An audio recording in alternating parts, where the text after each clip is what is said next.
Hello everyone.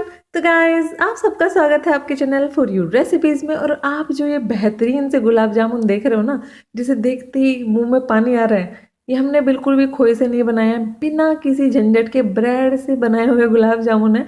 देखने से आप बता ही नहीं सकते। और इसके अंदर हमने कोई बेकिंग सोडा, खोया, मिल्क पाउडर कुछ नहीं डाला। अब आप कहोगे यार तो फिर इसका टेस्ट भी कुछ भी नहीं होगा। ऐसा नहीं है, टेस्ट इसका औसम है, बहुत गजब टेस्ट है। अगर आपने एक बार खा लिया ना, आपको यकीन ही नहीं होगा कि 15-20 मिनट में बनने वाली इस रेसिपी से इतना बेहतरीन टेस्ट आ सकता है गुलाब जामुन का। और आपको जो गुलाब जामुन बनाते हुए दिक्कतें आती है कि आपका गुलाब जामुन तलते हुए फट गया, या चाशनी सोख नहीं रहा है, या फिर चाशनी में घुल गया, इस सारी चीज़ें मैं आपको बताने वाली हूँ कि ऐसा होता क्यों है।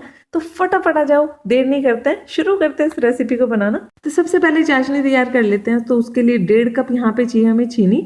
और जितनी चीनी लिए उतना ही इसके अंदर पानी उड़ेल दो, यानी कि 1.5 कप चीनी 1.5 कप पानी। ठीक। अब इसमें थोड़ी सी खुशबू के लिए कुछ डालना पड़ेगा।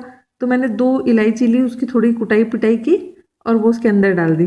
थोड़ी सी कूट दोगे ना तो खुशबू अच्छे से फैल जाती है। अब मैंने गैस कर दी है बिल्कुल तेज़। तेज़ से बस थोड़ी सी कम, यानी कि हाई से थोड़ी सी कम फ्लेम पे हम इसको पकाएंगे। शुरुआत में क्या करना है आपको, जब तक चीनी नहीं घुलती इसको चलाते रहना, क्योंकि चीनी नीचे जल भी सकती है। तो अब इसको पकते पकते हो गई है 7.5 मिनट। आपको टाइम का भी मैं अंदाज़ा दे देती हूँ, जिससे कि आपको दिक्कत ना हो इसको बनाने में। तो ये बन के तैयार हो गई 7.5 मिनट में।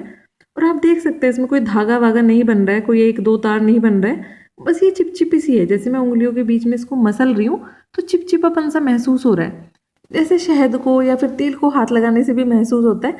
अब जो ये चाशनी है, अगर आपने इससे पतली कर दी चाशनी तो क्या होता है, जैसे आप उसके अंदर गुलाब जामुन तल के डालते हैं तो गुलाब जामुन क्या होता है कि गिलगिला सा हो जाता है, बहुत ही मुलायम सा हो जाता है, घुल सी जाता है। अगर आपने चाशनी गाढ़ी कर दी, इससे थोड़ी सी गाढ़ी तो चलेगी, थोड़ी गाढ़े में कोई दिक्कत नहीं, पर अगर आपने 1 तार की चाशनी कर दी, उससे गाढ़ी कर दी, तो क्या होता है, जो आपका गुलाब जामुन है वो चाशनी को अंदर अपने अंदर पी नहीं पाता है। तो यहाँ पे मैंने ले लिए ब्रेड, और ये ली है 8 ब्रेड। और साइज आप देख सकते हो उसका मीडियम साइज है, यानी कि मध्यम आकार की है। एक तो वो आती है जो सबसे छोटू वाली आती है, एक आती है इससे बड़ी आती है, तो ये बीच वाली है। जो उसके किनारे हैं उनको काट लेना, ज़रा सा भी बचना नहीं चाहिए, मतलब चुन चुन के निकाल देना आपको उसको।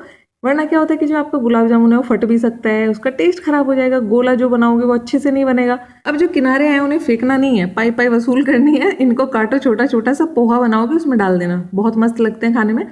तो अब क्या करना है, जो ब्रेड है इसको मैं छोटू छोटू सा तोड़ रही हूँ। अगर आपके पास मिक्सी है तो मिक्सी के अंदर डालो, उसको पीस लो, आपको ये तोड़ने वोड़ने की भी ज़रूरत नहीं है।